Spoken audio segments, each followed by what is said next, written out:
last night a big part of this team for a lot of Yeah, years. yeah. I think again, it's it's always tough. I think anytime a guy gets moved, but you keep going. But for Matty, it's you look at kind of his time here, and I think just the appearances and things that he's done as a pitcher. He did man's work here, so he's a pro, and they got a good guy. That's one thing that they're getting. Did you get a chance to talk to him?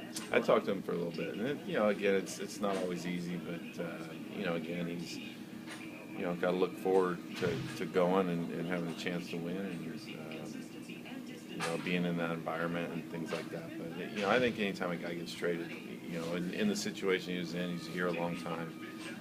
You hear those rumors, and you do get traded. There is a little bit of an adrenaline rush that happens, and I think energy-wise, it's a new environment, so it just naturally happens. Does the commitment to focus become greater for these guys? I mean, we've all heard about somebody might be traded now, the realization that somebody has been traded, there might be more installed. Yeah, it does. It's tougher to do that, I think.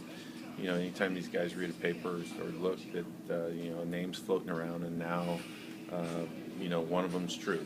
And it does become tougher to concentrate, and it's our job to kind of make sure that they're focused on the right stuff. But it does become a little tougher because, it was a rumor before. Now, something has happened. Doesn't mean the rest of them are going to happen, but, as a player, it became more difficult when I was on teams that were rumored like this. As a player, do you start thinking who's next? Do you try and avoid that, not thinking? Am I thinking right now as a player or as a manager? Well, let's do manager. Manager?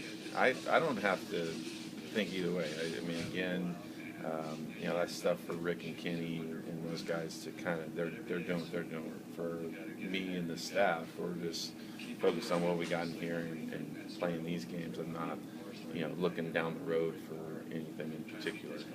It's rumors as far as that, but I'm not involved in all of that stuff. So. What about as a player? As a player, it's different because now it's something that's happened to kind of open the can, and you see rumors, and now you have to be able to concentrate and do your stuff on the field, even though there's rumors, and these guys will think, because there's more that goes into it as far as how you can get there, how the family can get there, just little things that people don't really think about. They just think Matt just picked up and went to Boston. Well, eventually he's got a lot of stuff in Chicago. He's got to get to Boston, kind of get situated, and figure out a routine there.